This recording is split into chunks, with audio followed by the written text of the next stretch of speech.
अस्सलाम वालेकुम। प्रोग्राम जुर्म अंजाम के साथ मैं हूं मुजाहिद शेख।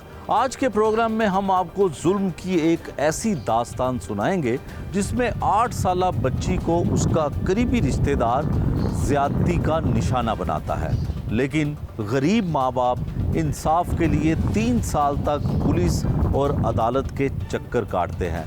बिल आखिर उन्हें इंसाफ मिल ही जाता है। इंसाफ कैसे मिलता है और इंसाफ मिलने पर वो कितना खुश हैं, कौन से इदारों के वो शुक्रगुजार हैं, ये सब कुछ आपको दिखाएंगे आज के इस प्रोग्राम में। रावी रोड के इलाके में सन 2020 में एक इंतहाई अफसोसनाक वाक़या पेश आता है कि 8 साला एक बच्ची के साथ ज़्यादती की जाती है। मुलजिम पकड़ा जाता है, मुकदमा भी दर्ज हो जाता है और 2023 आ जाता है। 2023 में उस शफाक मुलजिम को 25 साल सज़ा और 1 लाख रुपया जुर्माना होता है। उस मासूम बच्ची जिसको ज़्यादती का निशाना बनाया गया वो भी हमारे साथ मौजूद है और उसकी वालिदा जिन्होंने काफ़ी मेहनत की, कोशिश की इंसाफ हासिल करने के लिए और बिल आखिर इन्वेस्टिगेशन पुलिस की मदद से और अदालत से इन्हें इंसाफ मिल गया। बेटा क्या नाम है आपका? एंजल। अच्छा एंजल। तो आपकी कितनी एज है? मेरी 10 साल। 10 साल। आप कौन सी क्लास में पढ़ती हो? मैं 2 में। 2 में? जी। अच्छा, तो कौन सा अच्छा सब्जेक्ट लगता है?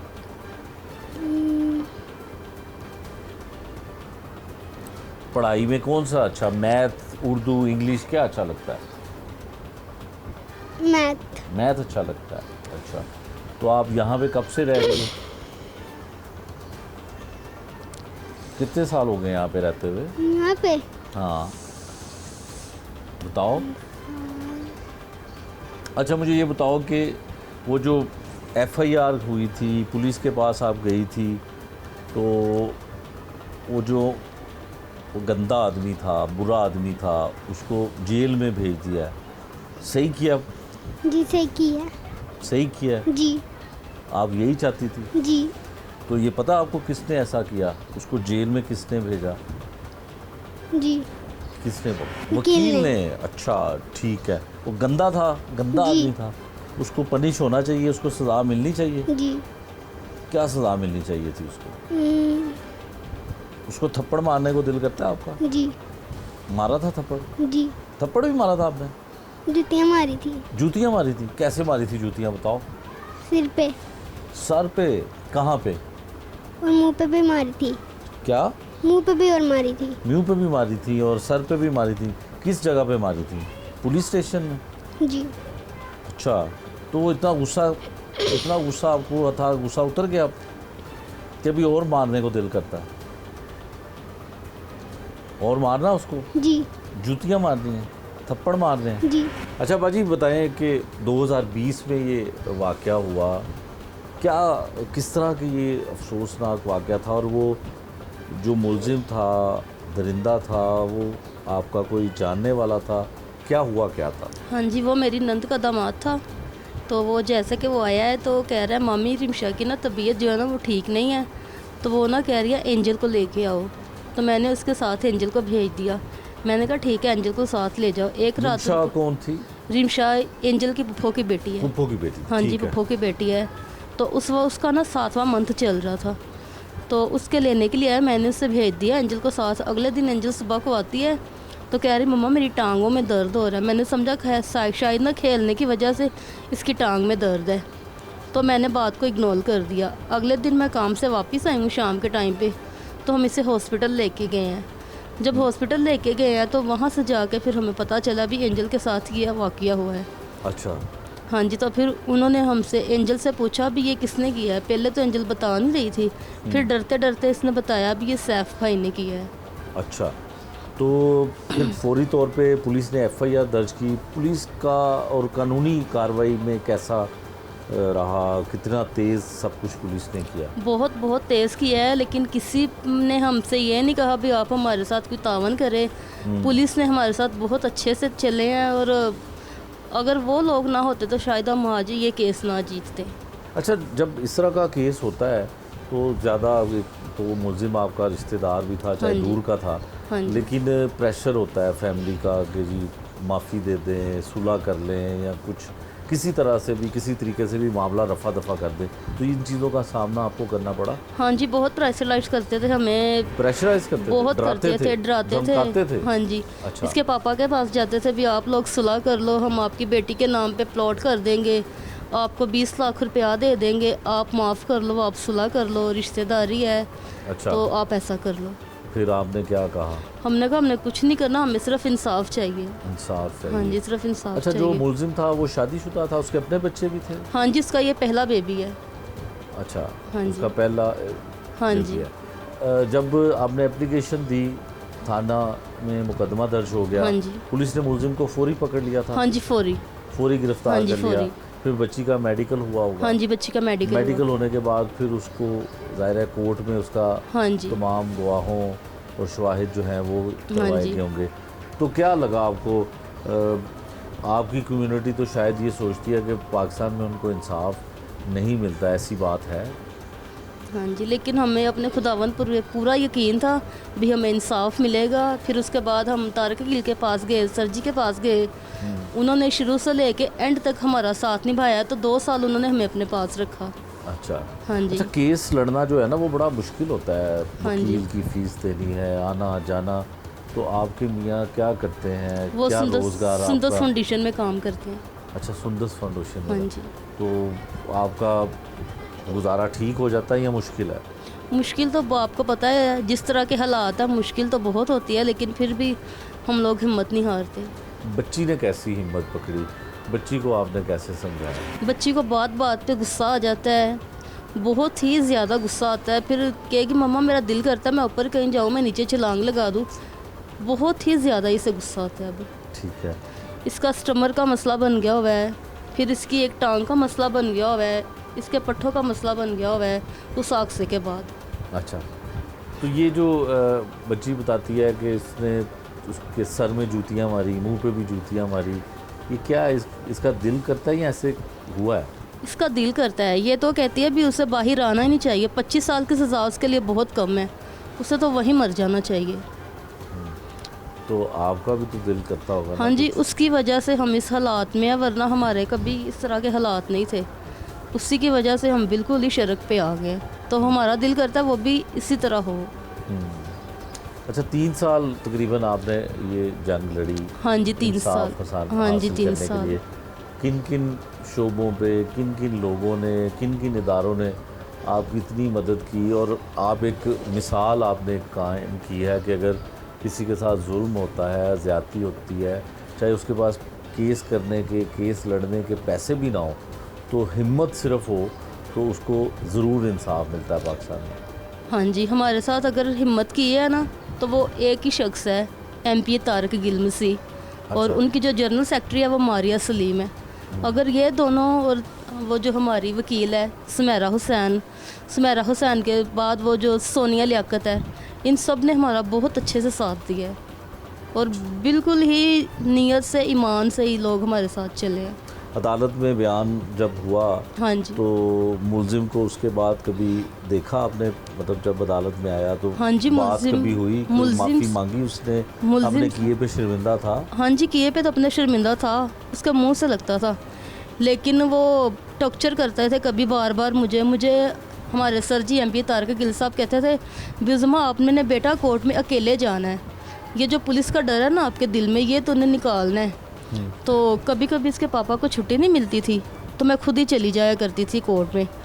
तो एक उसका कज़न था, एक उसका भाई था, तो वो मुझे धमकी एक दफ़ा ना उन्होंने दी पिस्तौल की। अच्छा। तो मैं नहीं डरी उनसे, मैं बिल्कुल नहीं डरी। मैंने फ़ौरन अपने भाई को फ़ोन किया है, मैंने भाई को फ़ोन करके बोला ऐसे ऐसे सैफ़ का भाई और सैफ़ का कज़न है, उन्होंने मुझे धमकी दी है। तो मैंने आके सर जी को भी बताया, उसने बोला भी बेटा आपने डरना बिल्कुल नहीं है उनसे, बिल्कुल नहीं डरना। तो फिर सैफ़ ने मुझे, जब हम लोग DNA का टेस्ट करवाने के लिए गए हैं ठोकर पे, तो उसने भी मुझे वहाँ पे धमकी दी थी इशारे के साथ पिस्टल की। अच्छा। तो मैं तब भी बिल्कुल नहीं डरी। अच्छा, अब सज़ा हो गई। हाँ जी। 25 साल की सज़ा हुई और 1 लाख रुपया जुर्माना हुआ है। क्या रिएक्शन है उसके घर वालों का, आपकी फैमिली का? कितने लोग खुश हैं बरादरी के और कितने नाराज़ हैं? हमने तो अपने सारे रिश्तेदार छोड़ दिए। जो जो हमारे पास आता था ना सुलह के लिए, भी सुलह कर लो, ये तो बच्ची है, चलो ये तो टाइम के साथ भूल जाएगी, लेकिन रिमशा को देखो, उसका एक बेटा है, वो कैसे भूलेगी। इस तरह के सवालात हमारे साथ किए जाते हैं। अच्छा, इस तरह के सवाल किए जाते थे। ये वो माँ और बेटी है जिन्होंने इंसाफ हासिल करने के लिए तकरीबन 3 साल लगाए। अक्सर जब इस तरह के केसेस होते हैं जिसमें ज़्यादती का, ख़ासकर चंद सालों की, चंद बरसों की बच्ची के साथ कोई ज़्यादती की जाती है, तो लोग बहुत से मुकदमा दर्ज नहीं करवाते हैं, और अगर मुकदमा दर्ज करवा दें तो उस केस की पैरवी नहीं करते हैं, उसको केस को अदालत में जाकर परसू नहीं करते हैं। लेकिन इस 8 साला बच्ची के वालिदैन, दीगर रिश्तेदार जो हैं, इस उम्मीद पर, इस कोशिश पर कि मुलजिम ने एक सफाकियत की, एक सफाक मुलजिम ने बच्ची के साथ ज़्यादती की है और उसको किए की सज़ा मिलनी चाहिए।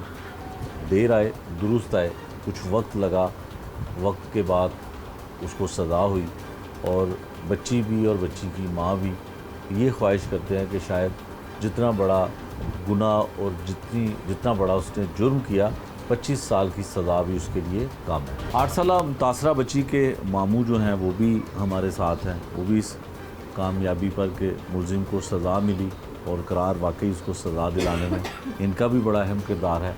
इनके जज्बात क्या हैं, इन्होंने क्या कुछ सीखा, क्या कुछ देखा, ये इनकी ज़ुबानी सुनते हैं। क्या नाम है जी आपका? सर मेरा नाम यूसुफ। यूसुफ जी जी, यूसुफ साहब। सर पहले तो मैं लाहौर न्यूज़ वालों का शुक्रिया अदा करता हूँ कि हमारे दुख दर्द बराबर के शरीक हुए, थैंक यू। तो उसके बाद पंजाब पुलिस को लोग कहते हैं कि पंजाब पुलिस ऐसे है, पंजाब पुलिस ऐसे है। अगर पंजाब पुलिस का अगर काम देखे ना, तो पंजाब पुलिस जैसा काम कोई भी नहीं कर सकता। ठीक है। जिन्होंने 15-20 मिनट में कार्रवाई करते हुए मुजरिम को गिरफ्तार किया। ठीक है। मुजरिम को गिरफ्तार करके फिर अदालत में भी अगले दिन भेज दिया। सर अगर पुलिस ना तावन करे ना, ये लोग कहते हैं पुलिस पैसे लेके छोड़ देती है, ये गलत बयानी है। कुछ चंद एक है बीच में कि जो अच्छे बुरे लोग हर जगह होते हैं। अच्छे बुरे हर जगह पे, लेकिन पुलिस में अच्छे लोग भी बहुत हैं। लेकिन मैं ये कहना चाहता हूँ कि हमारे मुल्क में लोग कहते हैं कि इंसाफ नहीं मिलता, गैर मुस्लिम को इंसाफ नहीं मिलता, लेकिन इंसाफ मिलता है। आजकल तो लोग ज़्यादा कह रहे हैं कि गैर मुस्लिम को इंसाफ नहीं मिलता, लेकिन आप एक ज़िंदा मिसाल है, आपको मिला। जी सर, वो लोग कह रहे हैं कि जिनमें शौर नहीं है। अगर शौर हो ना तो ऐसी बात कोई भी ना करे। इंसाफ की जंग लड़ने के लिए थोड़ी सी हिम्मत चाहिए, अगर हिम्मत करेंगे तो इंशाल्लाह इंसाफ मिलेगा। अगर ये लोग पीछे हट के बैठ जाते तो इंसाफ कहाँ से मिलना था? नहीं मिलना था। ठीक बात। इन्होंने इंसाफ उस केस पे मेहनत की।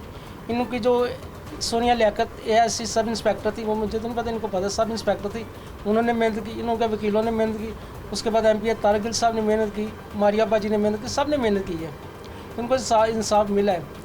तो मेरी तो ये ऑन कैमरा दरख्वास्त ये है कि अगर ऐसे मुजरिमों को सज़ा मिलती रहेगी ना, तो जो दुनिया पे मिसाल बन जाएगी, पाकिस्तान में ख़ास करके, कि ऐसे मुजरिमों को सज़ा मिलनी शुरू हो गई है। अगर पीछे ज़ैनब की नज़र दौड़ाए ना, ज़ैनब की है, ये जो फातिमा की मिसाल है, इनको अभी तक इंसाफ नहीं मिला। ठीक बात है। मैं चाहता हूँ कि इन सब लोगों को इंसाफ मिलना चाहिए। आपका मतलब है कि जो इंसाफ हासिल करना चाहता है उसको थोड़ी मेहनत करनी पड़ती है, थोड़ी हिम्मत का मुजाहरा करना पड़ता है, थोड़ी कोशिश करनी पड़ती है। जी सर। आप लोगों के पास शायद वसाइल भी उस तरह से नहीं थे सर, सिर्फ थी तो हिम्मत आपके पास थी। सर वसाइल की अगर बात करें तो हमारे पास तो इसलिए वसाइल नहीं कि अगर बाइक का पेट्रोल खत्म हो जाए तो उसके लिए सोच पड़ जाती है। ये देखें ना आप, हमारे बाथरूम में आर्मी वाले खड़े हुए हैं, उनकी हिम्मत है तो हम यहाँ पे सुकून की नींद सो रहे हैं। बिल्कुल ऐसे ही है, बिल्कुल ठीक बात है आपकी, बिल्कुल। अगर वो हिम्मत ना करे तो हम इस वक्त दुश्मन के कब्जे में हो। बिल्कुल सही है। ये देखें ना, जैसे कि पेशावर के इलाके में एक वक़्वा है, 8 घंटे 4 घंटे के ऑपरेशन करके कमांडो ने उनको जिंदा बचा लिया। बिल्कुल ये ऐसे भी मिसाल, सर वो हिम्मत की तो बचे ना। बिल्कुल ऐसे ही है। अच्छा मुझे ये बताएं कि जब आप अदालत में साथ वगैरह जाते रहे हैं मुलजिम? सर मैं अदालत में एक दफ़ा गया था, वहाँ पर क्लिप मेरे पास था, लेकिन वो ना मेरे पास क्लिप अब नहीं है। अच्छा। अगर कभी 1-2 दिन में मिल जाएगा, मेरा ना मोबाइल ख़राब है, अगर मिल जाएगा तो मैं आपको व्हाट्सएप कर दूँगा। वो बच्ची की ख्वाहिश थी कि इस मुजरिम को ना मैंने जब जूते मारने, तो वो मेरे पास क्लिप था, वो अदालत में इसने मारा भी उसको। अच्छा जी। अच्छा, कोशिश कीजिएगा अगर वो इसकी ख्वाहिश थी और इसने अपनी ख्वाहिश पे उसको जो इसका वो मुस्तक भी था जूते मारे हैं। तो वो वीडियो अगर मिले तो हमें सर वो मैं ज़रूर वीडियो दीजिएगा। इंशाल्लाह आपको ज़रूर दूंगा।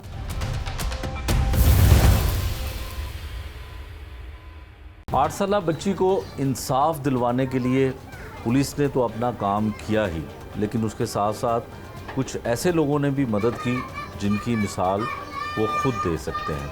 तारिक गिल साहब हैं जो रुकन पंजाब असम्बली भी रहे हैं, उन्होंने और उनकी टीम ने जो इस ख़ानदान के लिए मदद की, जो इस ख़ानदान को इंसाफ दिलवाने के लिए हर दरवाज़ा वो खटखटाया, वो इस बारे में क्या कहते हैं ये उनकी ज़ुबानी सुन लीजिए। मसला ये है कि ये जो बच्ची है ना, इसका नाम है एंजल।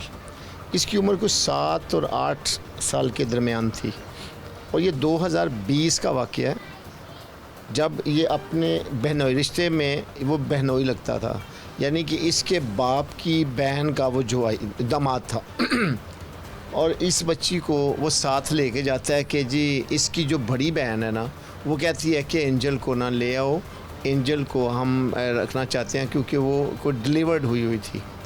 तो ये हुआ कि वो लेके जाता है, तो जाकर शॉर्टकट ये है कि वो इसके साथ ना ज़्यादती करता है। जब ज़्यादती कर दिया तो बच्ची थी, इसके मुंह पे उसने हाथ भी रख दिया, बीवी पास सोई हुई थी, जो स्टोरी है।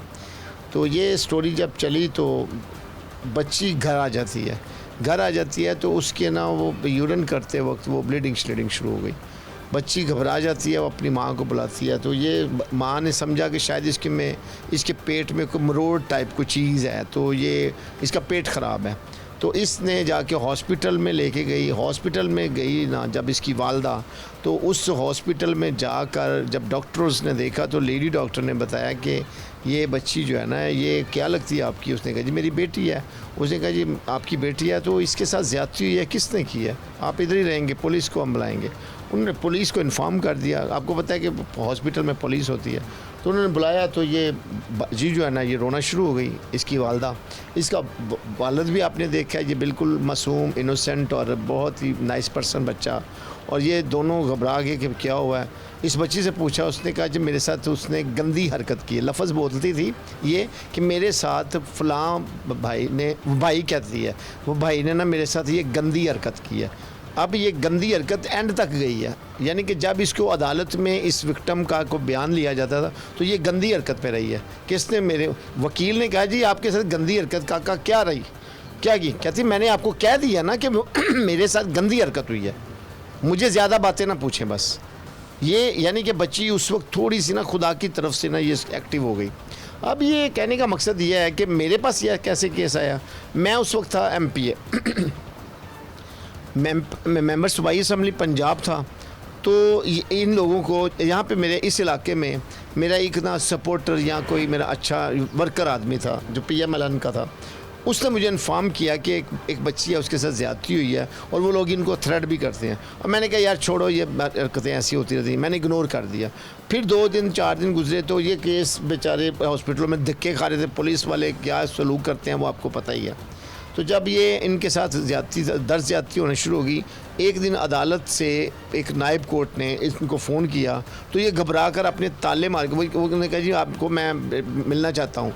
तो इन्होंने अपना घर का ताला लगाया और भाग गए, सामान वगैरह वहीं ताले छोड़े लगा के दौड़ गए। तो मुझे फ़ोन किया, मारिया हमारी TMG फाउंडेशन की जनरल सेक्रेटरी है, उनको फ़ोन किया। हम दोनों बैठ के गाड़ी में इधर आप जा रहे थे, असम्बली हाल में इजलास था, मैं उधर जा रहा था। इन्होंने कहा भाई मुझे ना प्लीज़ मिल लेता, आपकी बड़ी मेहरबानी। रोना शुरू होगी फ़ोन पे। मैं कहा बाजी आप आरफा सेंटर पे पास आ जाए, मैं इधर मीटिंग से उठा हूँ। वहाँ पे मैंने गाड़ी में बैठा लिया। तो बाजी ने मुझे बताया कि ये काम है, मुझे ये पुलिस वाला तंग कर रहा है, बार बार फ़ोन कर रही है। मैंने उसको उसी वक्त फ़ोन कर लिया। मैंने कहा हाँ भी कौन हो तुम, क्यों फ़ोन कर रहे हो? तो उन्होंने कहा जी मैं नायब कोर्ट हूँ फ़लाँ अदालत का, और उस अदालत ने इनको रिक्वायर किया, बुलाया है केस के तल्लुक़ से। तो मैंने कहा यार आपने इनको बताना था, आपने ये कह दिया जी मैं आपसे मिलना चाहता हूँ, आप तो घर पे हो, कहाँ पे हो, ये करूँगा मैं वो करूँगा। ये मैं कहूँ तरीका नहीं है। आपको पता भी है ये लोग इनोसेंट है, बिल्कुल बेचारों को कुछ चीज़ का पता ही नहीं है। गरीब लोग भी हैं, पहले गरीब हैं, दूसरे ये मज़लूम है। तीसरा ये इनके साथ इनको एक दुनिया का नहीं पता कि दुनिया में होता क्या है। तो मैं क्या आप खुदा का खौफ खो, मैंने उसको थोड़ा सा डांटा और उसने कहा जी सॉरी टू से। मैं कहा कितने बजे आना है? मैंने कहा जी इतने बजे आना अदालत में। फिर मैंने और मारिया ने तहैया कर लिया कि इनकी मदद करनी है। वहाँ पे गए, अदालत में गए, उन्होंने ज़मानत रखी हुई थी। उन्होंने ज़मानत, इनके वो रिश्तेदार थे लेकिन सारे का सारा ख़ानदान इनको थ्रेड कर रहा था। कुछ कान टुट्टों की भी फ़ोन आने शुरू हो गए। फिर मैं इसको बच्ची को अपने पास ले गया। ये मारिया के घर में रही है। हमने 3 साल केस लड़ा, 2020 से लेकर 2023 तक ये बच्ची हमारे पास रही है। इसको हमने स्कूल में दाखिल करवाया, अब भी ये स्कूल में पढ़ती है। अब ये माँ बाप को मिलने के लिए आई हुई है। तो अब आज पता चला, तो आज स्कूल इसके खुल गए हैं, 2 दिन हो गए हैं, लेकिन इसकी दादो बीमार है। दादो बीमार होने की वजह से ना ये बच्ची अभी छुट्टियाँ कर रही है। ये तीनों बहन भाई हमारे पास हैं और ये स्कूल भी जाते हैं, उधर ही रहते हैं, उधर ही खाते पीते हैं। मामा पापा जो है ना ये मेहनत मजदूरी करते हैं, तो 1 हफ्ते के बाद या 2 दिन के बाद 4 दिन के बाद आते हैं, अपने बच्चों को मिलते हैं। बच्चे वहाँ पे डिफेंड है। लेकिन ये इसकी पोजीशन पता क्या है? इसको हमने अपने इदारे में रखा क्यों? वो इसलिए रखा कि जब ये बच्ची पता नहीं इसको क्या होता था, ये अपनी सर जो है ना ये दीवारों के साथ मारती थी, ये टक्करें मारती थी। तो फिर टक्करें मारने वाला बच्चा जो होता है ना वो मेंटली अपसेट हो जाए। इसका ये सिस्टम हो गया है कि अब वो उस शौक की वजह से इसका जो पट्टा ना ये टांग का वो भी खींचा गया है, जिसकी वजह से इसका पाँव जो है ना वो भी टेढ़ा हो गया, इसका कद भी छोटा हो गया। अब ये बच्ची इसकी ज़िंदगी तबाह करने वाला, सज़ा उसको तो 25 साल हो गई, लेकिन वो 25 साल की बजाय 14-15 साल काट के आ जाएगा। लेकिन इसकी ज़िंदगी इतनी अजीब सी ज़िंदगी हो गई है कि ये जब भी याद करती है तो अपने आप को परेशान ही पाती है। फिर इसकी टांग का मसला हो गया, इसके पाँव टेढ़े का मसला हो गया, इसका कद का मसला हो गया। तो ये सारी चीज़ें देखनी पड़ती हैं। मैं तो ये कहूँगा कि पाकिस्तान के अंदर ये मैं बात बताऊँगा, अगर किसी के साथ कोई ज़्यादती होती है, पुलिस तोमर नहीं भी करती, तो फिर जाए उससे बड़े ऑफिसर के पास जाए, फिर उसके बड़े ऑफिसर के पास। पुलिस का कोई ना कोई आदमी एक ऐसा मिलेगा जो आपकी मदद के लिए तैयार हो जाएगा। और आप अगर बिल्कुल स्ट्रांगली खड़े हैं तो फिर अदालत भी आपकी मदद करेगी। बेसिकली गरीब आदमी के साथ ज़्यादती करने के बाद बड़ा और जालिम जो बंदा होता है, जो बड़ा आदमी होता है, जो दौलत के ज़ोर पे, जो कन टुट्टे और गुंडागर्दी के ज़ोर पे जब ये लोग गरीबों के साथ, मज़लूम लोगों के साथ ज़्यादती करते हैं, तो वो समझते हैं कि इनको हमने दबका मारा, हमने इनको एक झड़क दी, हमने इनको रिवाल्वर दिखाया, हमने इनको आंखें दिखाई, तो ये लोग कांप जाएंगे। मैं बाजी उज़्मा को एप्रिसिएशन देता हूँ और मैं राशिद को, बहुत इनोसेंट है, इसको मैं इसको भी तारीफ़ करता हूँ कि ये लोग, मैंने कहा आपने सिर्फ एक रट्टा और एक फिगरा जो ना अपने जेहन में बैठा लें। कोई आपके पास कान टूटा है, वो कहे जी मैंने 30 मारे हो, मैं आपसे बात करना चाहता हूँ, उन्हें कहे जी मेरे साथ बात ना करें। इसके वालिद का नाम है तारिक गिल, इसके पापा का नाम है तारिक गिल, आप जाएँ उसके पास, वही आपसे बात करें। आपने हमें मारना है तो मार लें। जितने भी कान टूटे इनके पास है ना मोहल्ले लेवल के, इन्होंने जब फिर मेरा नाम लिया तो फिर इन्होंने दूसरी बार इनको फ़ोन नहीं किया। फिर हम इनके साथ अदालत में भी जाते रहे, हमें भी लालच दिया गया, मारिया को भी लालच दिया गया, इनको भी लालच दिया गया कि हम ये कर देंगे, हम वो कर देंगे, आप ऐसे करें, हम आपको ये मकान ले देते हैं, आप किराए पे रहते हो। इन्होंने कहा जी किराए पे रहूँ या कुछ करूँ, आप मुझे ये ना कहें। मैंने अपनी बच्ची के लिए अपने आप को मौत के हवाला करना ज़रूर समझूंगी, लेकिन मैंने अपना जस्टिस लेना है, मुझे इंसाफ चाहिए। पाकिस्तान की अदालत मुझे ज़रूर इंसाफ देगी। वो फिर काफ़ी ज़्यादा केस चला, 2-3 साल चला, खुदा के फजल से फिर जीत सच्चाई की हुई, बच्ची को इज़्ज़त मिली और आज खुदावंद का फजल है कि वो मुल्ज़म कैफरे करदार तक है, जेल की सलाखों में बंद है। अब भी मिन्नतें और सफारिशें और तरले करते हैं। हमने कहा जी हमने जो काम करना था कर दिया, अब आओ, हाई कोर्ट भी पड़ा है, सुप्रीम कोर्ट भी पड़ा है, हम चलेंगे, अब ज़ोर लगाओ, आप लगाते रहो। तो ये खुदा के फजल से मैंने देखा है कि जो लोग डरते नहीं हैं, जो लोग अदालत का दरवाज़ा नॉक करते हैं, जो लोग ईमानदारी के साथ किसी ना किसी और बंदे के पास पहुंच जाते हैं, मेरे जैसे इंसान के पास, या हमारी जैसे हमारी NGOs बहुत ज़्यादा हैं, हमारी सिविल सोसाइटी के लोग बहुत ज़्यादा हैं, हमारे पढ़े लिखे लोग बहुत ज़्यादा हैं, और वो लोग इस दुनिया में बहुत ज़्यादा हैं जिनके अंदर खौफ खुदा है, जो नरम मजाज रखते हैं, जो नरम दिल रखते हैं, जिनका नॉलेज बहुत ही अच्छा है। वो चाहे मुसलमान है, चाहे वो क्रिश्चियन है, चाहे वो हिंदू है, चाहे वो पारसी है, बुद्धिस्ट है, सिख है, उसका किसी भी मज़हब, किसी भी फ़िरके, किसी भी जमात, किसी भी उसके ग्रोह के साथ तल्लक क्यों ना हो, वो कोई भी कौम भी मज़हब हो, लेकिन उसके अंदर भी एक खुदा ने एक ऐसा लुथड़ा दिल का दे दिया है कि वो भी धड़कता है। वो हर शख्स के लिए, हर बहन माँ बेटी के लिए धड़कता है कि यहाँ पे इस मुल्क में इंसाफ मिलता है, बशर्ते के जो विक्टिम होगा, जो मज़लूम होगा, जो ज़्यादती का शिकार होने वाला मर्द हो या औरत हो, वो किसी ना किसी का जाके दरवाज़ा ज़रूर नॉक करे। या तो फिर वो इतना कान टूटा तो या उसको मार देगा, तो या फिर वो कैफर किरदार तक जालिम पहुंच जाएगा। एंजल मेरे पास रह रही है 2020 से, जब इसके साथ ये वाक़या हुआ था सितंबर में ये मेरे पास आई थी, और फिर हमने इसका केस तकरीबन हमने इन 3 सालों में जो ट्रायल चला कोर्ट में, ट्रायल में हम 90+ हेयरिंग्स पे कोर्ट में गए हैं, और एंजल वहाँ पे पढ़ती है, हमारे पास ही रहती है। सेफ हाउस है हमारा TMG फाउंडेशन का, ये वहाँ पे रहती है, वहाँ पे ये पढ़ती है हमारे पास। अभी ये 1 क्लास में है, क्योंकि इसका लेट एडमिशन हुआ केस की वजह से, फिर काफ़ी ज़्यादा डिस्टर्बेंस होती थी, तो ये स्कूल प्रॉपर नहीं जा पाती थी। फिर ये मेंटली तौर पे भी ट्रॉमा में रही है काफ़ी ज़्यादा, तो खुदावंद का शुक्र है, वैसे अभी तो पहले से बहुत बेहतर है। तो इसके केस से रिलेटेड अगर आप मतलब बात करें तो इतनी छोटी बच्चियां जब हम देखते हैं हमारी सोसाइटी में बहुत सारी, जब ये फ़र्स्ट टाइम मेरे पास आई थी, जब मैंने इसको देखा रात को तकरीबन 11 बजे का टाइम था, और हम अपने ऑफिस से निकल रहे थे, क्योंकि हम इन्हीं केसेस पे काम करते हैं, तो ऐसी बच्चियां हमारे पास होती हैं, वहाँ पे आते भी हैं लोग। तो हमारे पास ऑलरेडी एक केस चल रहा था, हम उस केस के सिलसिला में बैठे हुए थे। जब मैं वहाँ से निकली हूँ तो ये रात को 11 बजे हम लोग ऑफिस लॉक करके निकल रहे थे, तो 11 बजे इसकी मदर, इसके फादर और ये बच्ची को लेके आए, तो इन्होंने हमें बाहर रोक लिया। तो मैं सर जी को कह रही, मैंने कहा फिर हमें मतलब रुकना पड़ेगा, तो हम लोग इनके साथ ऊपर चले गए, जाके खोला, दरवाज़ा खोला, बैठे हम लोग। तो मुझे सर जी ने बताया कि मैंने आपके साथ एक बच्ची का केस डिस्कस किया था, तो ये वही बच्ची है। आप बिलीव करें कि वो मेरे लिए मतलब सुनना वो इतना वो था। मैं इन केसेस पे काम कर रही हूँ, बहुत अरसे से कर रही हूँ, 2014 से हम लोग काम कर रहे हैं। मेरी लाइफ का फर्स्ट एक्सपीरियंस था इतनी छोटी बच्ची का। मैंने ज़ैनब के बारे में सुना था, न्यूज़ में देखा था, ऐसे लाइव मतलब हम उसकी फैमिली से नहीं मिल सके कभी, उसका वो एक्सपीरियंस नहीं वो ऐसा रहा। जब मैंने इसको देखा तो मुझे ऐसे फ़ील हुआ कि पता नहीं ये क्या है, हम कहाँ पे हैं, ये कैसा। और मैं वहाँ से उठी हूँ क्योंकि वो एक आपको पता है जब हम किसी जगह पे कर रहे होते हैं, काम कर रहे होते हैं, तो हम वहाँ पे अपने इमोशंस को उस तरह से शो नहीं करवा सकते हैं ना, कि एक बंदा आपके पास हेल्प के लिए आया और वहाँ पे अगर आप इतने इमोशनल हो जाएंगे तो वो समझेगा ये तो मेरे से भी ज़्यादा वीक है, तो ये मुझे सपोर्ट क्या करेगा। और डेट टाइम मुझे कुछ भी समझ नहीं आया, और मेरे ऑफिस में वॉशरूम था और मैं वॉशरूम के अंदर चली गई, और मैं इतना ज़्यादा रोई वॉशरूम में जाके, इतना ज़्यादा रोई। ये मेरे लिए मतलब बहुत ज़्यादा वो पेनफुल था कि इतनी छोटी सी वो बच्ची है, और इसके साथ मतलब इतनी छोटी एज में बच्चों पे प्यार आता है। हम कोई भी बच्चा, वो बेशक हमारा अपना ना हो, तो हमारा दिल करता है हम उसके साथ प्यार करें, मतलब वो हमें वैसे क्यूट लगते हैं छोटे बच्चे, बट इस तरह की तो हम सोच भी नहीं सकते।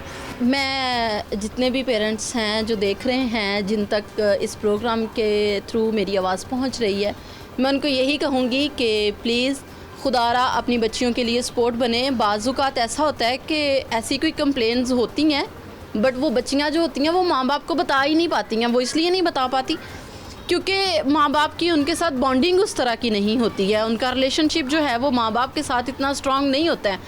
वो समझती है कि अगर मैं ये चीज़ बताऊँगी तो शायद ये मुझे ही फेस करना पड़ेगी बाद में, तो वो नहीं बता पाती हैं। तो जितनी भी मदर्स मुझे देख रही हैं, जितने फादर्स मुझे देख रहे हैं, मैं उनको यही मैसेज कन्वे करूँगी कि प्लीज़ अपने बच्चों के साथ अपनी बॉन्डिंग को बहुत स्ट्रॉन्ग करें। बेशक हम मिडिल क्लास हैं, हम उससे भी निचले दर्जे के हैं, हम बच्चों को बहुत अच्छे हालात नहीं दे सकते हैं, हम चाहे एक सिंगल रूम में ही क्यों नहीं रह रहे हैं, बट हमारे बच्चों के साथ हमारी दोस्ती होना बहुत ज़रूरी है। बच्चे की ज़रूरत सिर्फ कपड़ा, खाना और उसके लिए स्टडी नहीं है। बच्चे की ज़रूरत ये भी है कि आप जब भी अपने काम से वापस आते हैं, चाहे आप दोनों मियाँ बीवी काम कर रहे हैं, जब आप काम से वापस आते हैं अपने बच्चे के साथ लाजम घंटा, 1 घंटा, आधा घंटा लाजम स्पेंड करें। अपने बच्चे से पूछें कि उसको कोई प्रॉब्लम तो नहीं, आज मैं जब सारा दिन यहाँ पे नहीं था तो आपको कोई मसला तो नहीं हुआ। उसके साथ आपकी फ्रेंडशिप जब होगी, जब बच्चा आपके प्रेशर में नहीं होगा तो वो आपके साथ सारी बातें शेयर करेगा। जो कि एंजल के केस में ऐसे था कि शायद मदर मतलब ये एक वीक पॉइंट है, मदर शायद इतना इसको टाइम नहीं दे पाती थी क्योंकि ये एक सिंगल रूम में रह रहे हैं, आपको भी पता है रेंट और फिर ये सारी चीज़ें, दोनों मियाँ बीवी काम पे जाते हैं। तो ये बच्ची 2-3 दिन तो उनके पास ही रही है जब बच्ची के पास रेप हुआ। जब वो छोड़ के भी गए हैं तो मदर बच्ची की जो बॉन्डिंग थी वो शायद उस तरह से नहीं थी, वो मदर को उस तरह से बता ही नहीं सकी है, बस इतना ही बता रही थी कि मेरे पेन हो रही है। फिर मदर रात को इसको हॉस्पिटल ले गई हैं, उस्मा जब इसको हॉस्पिटल ले गई है तो डॉक्टर्स ने बताया कि इसके साथ रेप हुआ है, वो उसको उस तरह से नहीं कर सकी हैं। तो मैं देखने वाले सारों को यही मैसेज दूंगी कि आप अपने बच्चों को प्रॉपर जो है, आपके घर कोई अगर आ रहा है कोई रिश्तेदार, वो चाहे आपका भाई है, मामू, चाचू, ताया, कोई भी है, आप उन पे भी नज़र रखें, अपने बच्चों को फ्रेंडली माहौल दें ताकि वो जो भी बातें होती है वो आपके साथ शेयर कर सके और वो इस तरह के मिसहैप से जो हैं वो बच सके। Thank you.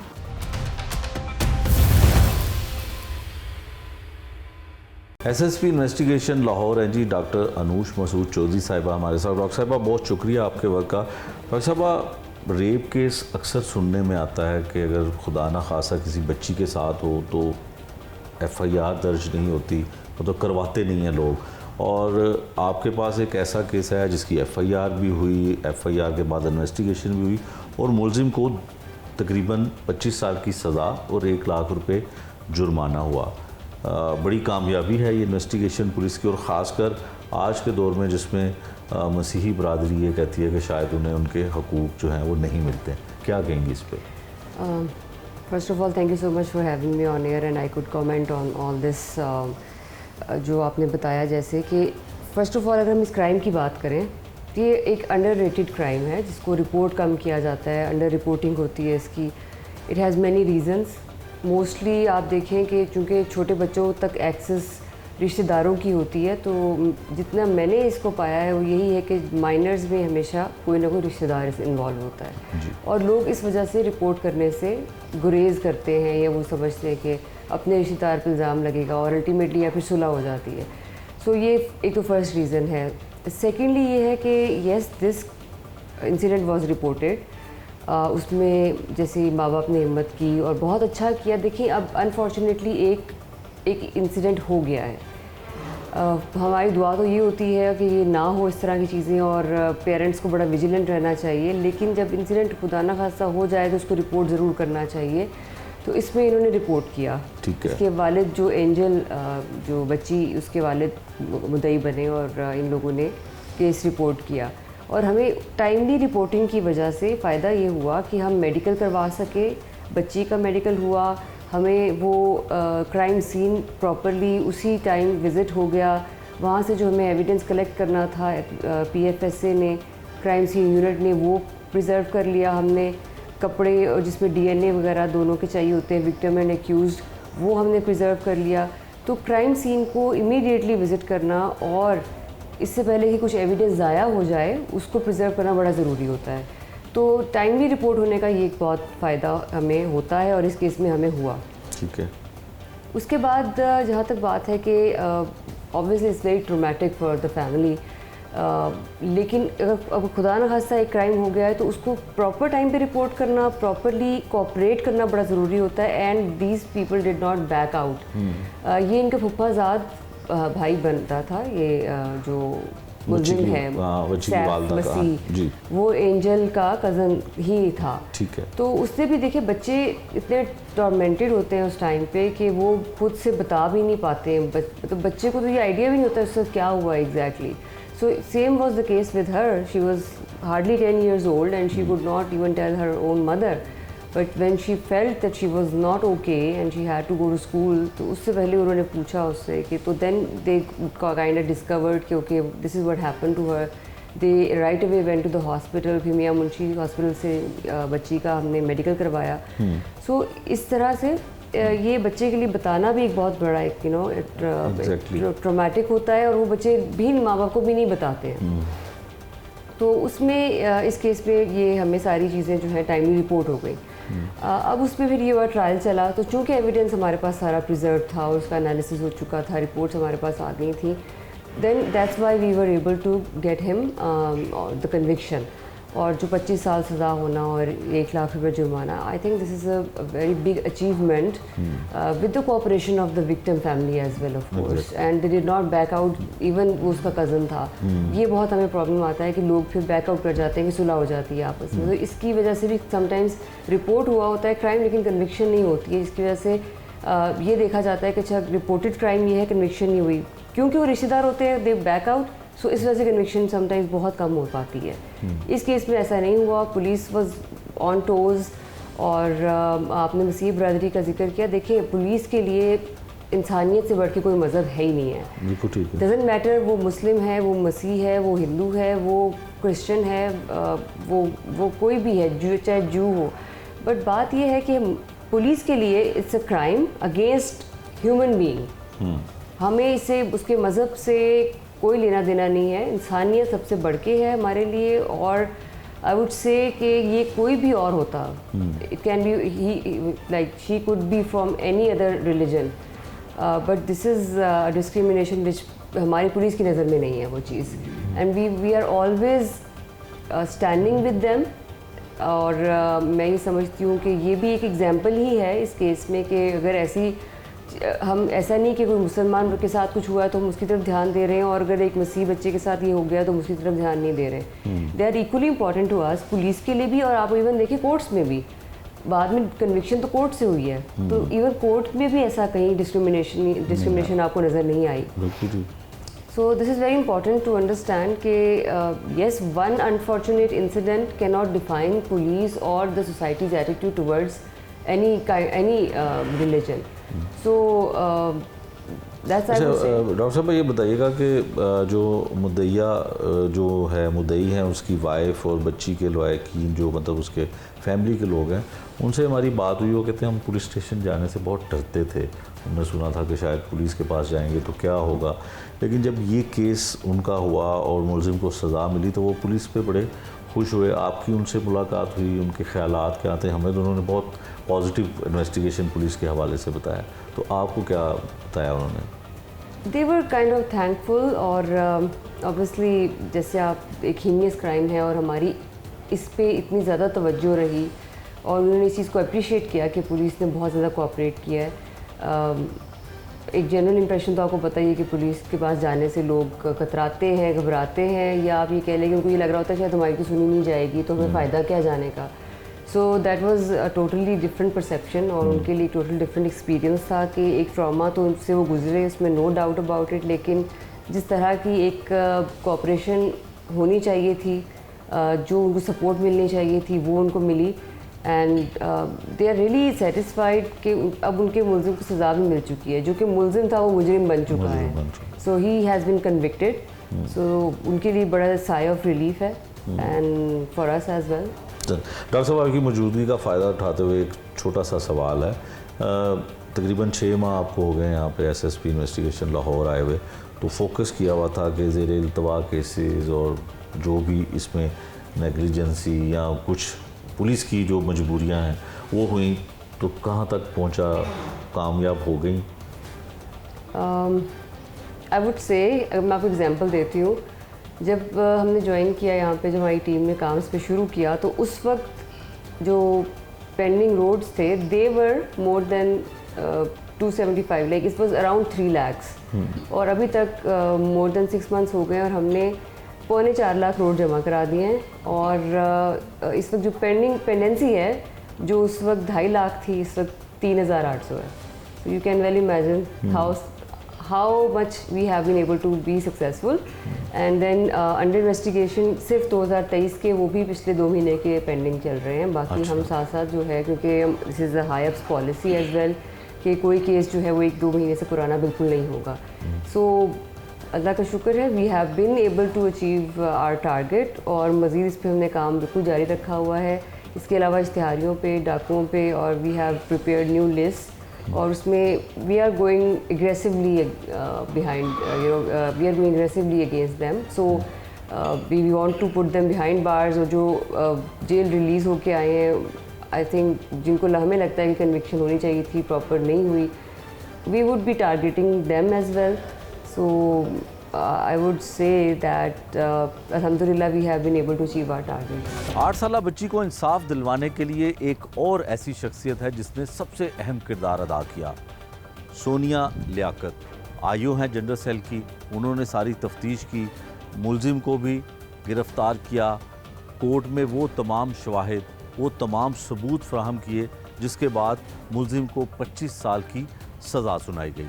उनका क्या कहना है कि तफ्तीश के दौरान उनको किन मुश्किलात का सामना करना पड़ा, क्या आसानियाँ रहीं, क्या दुश्वारियाँ रहीं, उनकी ज़ुबानी सुन. जो हमारे अफसराने वाला है उनकी हदायत पर लाहौर में जो है वो 6 डिवीज़न्स बनाई गई थी. 6 डिवीज़न्स में 6 जेंडर बेस्ड वायलेंस सेल बनाए गए थे, और उन्हीं में से एक gender based violence cell city division में मैं बतौर तफ्तीशी ऑफिसर काम कर रही थी. थाना शफीकाबाद के एरिया में एक केस रजिस्टर होता है कि एक 8 साला बच्ची जिसका नाम एंजल है, उसके साथ उसके किसी कज़न ने रेप कर लिया है. वो रिपोर्ट दर्ज होते ही केस मेरी इंचार्ज मुझे मार्क करती हैं. मैं उसी वक्त मौके के लिए रवाना होती हूँ. ये तकरीबन रात की बात है जब मुझे पता चलता है कि बच्ची का बयान लेने के लिए मुझे म्यू हॉस्पिटल जाना पड़ेगा. मैं म्यू हॉस्पिटल पहुंची तो मुझे पता चला कि बच्ची की हालत बहुत तशवीशनाक है. उसे 3 दिन से एडमिट किया गया है. उस दरिंदा सिफ्त इंसान ने बच्ची की उम्र का लिहाज नहीं किया कि एक छोटी सी बच्ची जो अपने अच्छे बुरे को भी समझ नहीं सकती, उसके साथ उसने ये हरकत की है. मुलज़म को तलाश करने के लिए मैंने उसी टाइम रेडिंग पार्टी तश्कील दी और उसको अरेस्ट करने के लिए भिजवा दिया. बच्ची उस टाइम बयान देने के काबिल नहीं थी. उसकी वालदा से मैंने दरियाफ़्त की, उसके वालिद से मैंने पूछा. उन्होंने बताया कि बच्ची अपनी कज़न के घर गई थी. चूँकि वो बीमार थी, वो घर के कामकाज नहीं कर सकती थी, तो मुलज़िम हमारे पास आया और बच्ची को लेकर गया कि बच्ची हमारे साथ चले और हमारे घर में थोड़ी सी हेल्प करवा दे. लेकिन हमें अंदाज़ा नहीं था कि वो दरिंदा सिफ्त इंसान उसके साथ ये हरकत करेगा. बच्ची को स्कूल तैयार करने के लिए जब हम भेज रहे थे तो बच्ची ने बताया कि उसकी लेग्स में बहुत पेन है.